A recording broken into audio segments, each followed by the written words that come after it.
Before I start, I just received sad news from Tokyo on the untimely demise of former Prime Minister of Japan, His Excellency Shinzo Abe. I wish to extend our deepest sympathy and condolences from the government and the people of the Republic of Indonesia to the government and the people of Japan at this time of sorrow. His dedication to serving his country and people will always be remembered as a prime example for all. Colleagues, we have just concluded the G20 Foreign Ministers meeting, or FMM, under Indonesia presidency, which was convened here in Bali, Indonesia.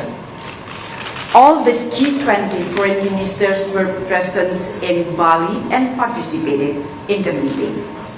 Secretary Truss of UK have to leave Bali earlier. 8 from 9 foreign ministers of invitee countries are also participated in person. Fiji as chair of Pacific Island Forum, Senegal as chair of African Union, Rwanda as chair of NEPAD, Cambodia as chair of ASEAN, Spain, UAE, Singapore, and the Netherlands, while Suriname as chair of Caribbean Community and Ukraine participated virtually.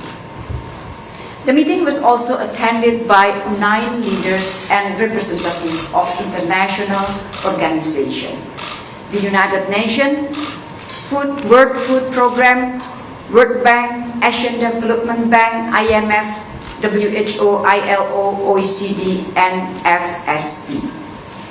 Colleague, this is for the first time the G20 Foreign Ministers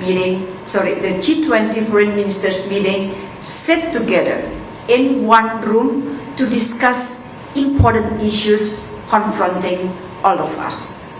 The decision of members and the invitees to attend the meeting in person are not to be taken lightly. They choose to make an extra effort to be here. Therefore, once again, I would like to convey my high appreciation for their strong support to Indonesia presidency in the G20 and their friendship to the people of Indonesia.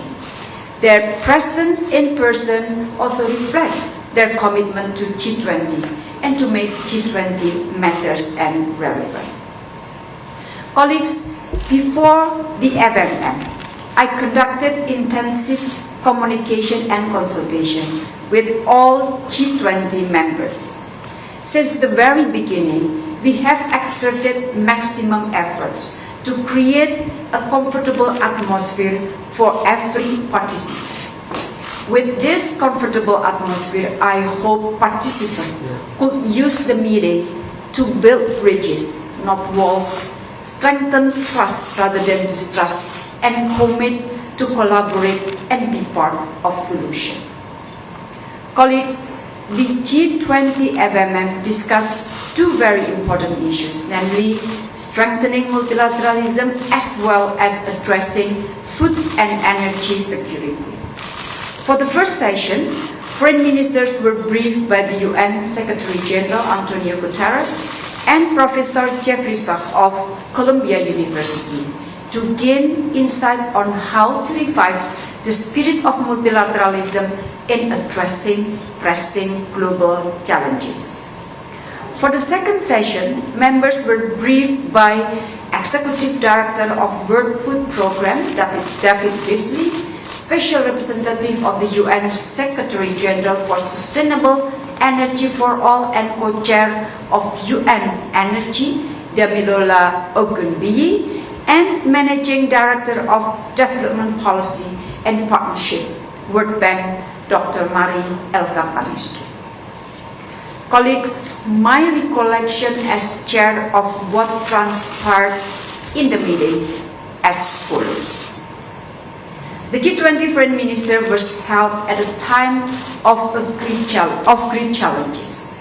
While recognizing that pandemic recovery remains a global priority, the world must now also address the impact of the war in Ukraine. Participants expressed deep concern about humanitarian consequences of the war, as well as its global impact on food, energy, and finance. Participants called for full and consistent adherence to the UN Charter as well as applicable international law. Some members expressed condemnation on the act of invasion. The war has caused tremendous suffering to the civilian population, and there is a need to ensure safe and unhindered access for timely delivery of humanitarian assistance for those in need. Participants share the same views that trust among nations is important to create a conducive environment for peace and stability. There is a strong push from many participants for an immediate end to the war and peaceful resolution of conflict through diplomacy and negotiations. Concerns were raised that multilateralism is under threat and increasingly challenged to respond effectively to global challenges. Participants agreed that there is an urgent need to strengthen multilateralism. Multilateralism remains the best way to resolve global challenges. Cooperation in pandemic response, including and ensuring equitable access to vaccine, is one of multilateralism's success story. Political will and global collaboration are critical to ensure multilateralism delivers and benefit all countries. All participants were concerned about soaring prices of food and energy and reiterated that current crisis, including issues related to their accessibility, affordability, and sustainability, will continue to hinder global recovery. Developing countries will be the most affected, particularly low-income countries and small island developing countries. There is an urgent need to address global food supply chain disruption. Reintegrating food and fertilizer from Ukraine and Russia into global market is critical. Many participants expressed their support to the UN Secretary General's effort to providing safe passages, including through seaport.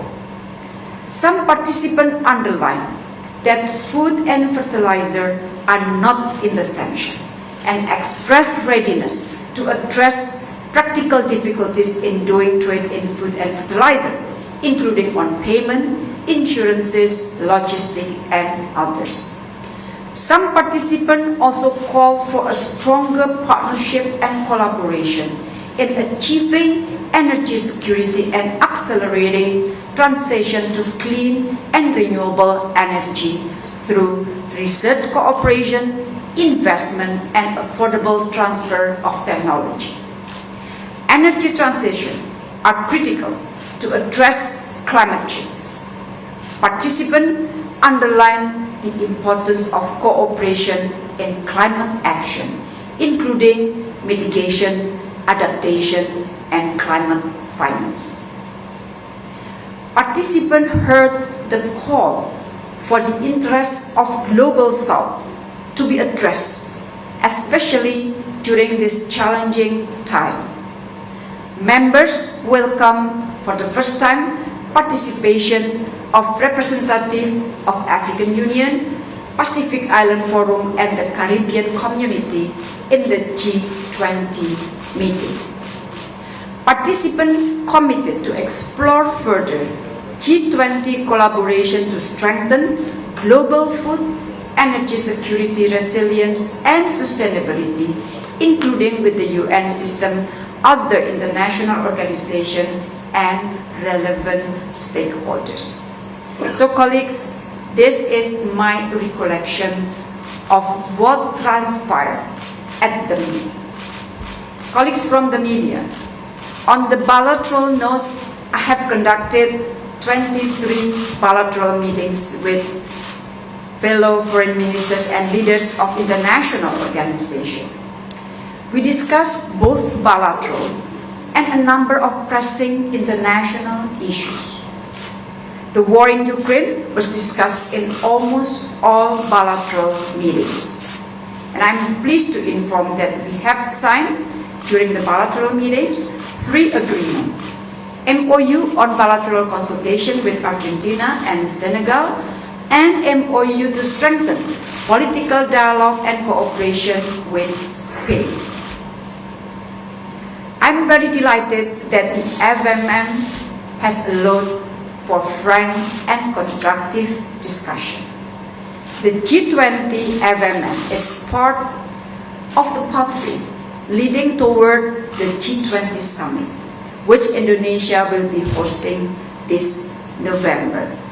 So once again, I would like to express my highest appreciation to all G20 foreign ministers as well as the invitees.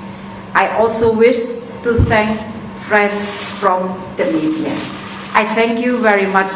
Terima kasih banyak teman-teman, dan saya harus kembali ke ruangan untuk melakukan sejumlah pertemuan bilateral. Sehat selalu teman-teman. Wassalamualaikum warahmatullahi wabarakatuh.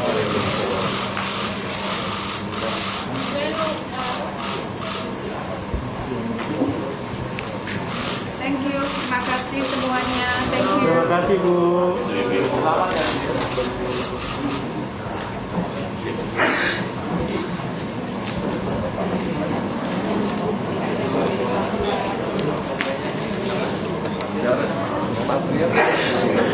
Kalau media menghadap itu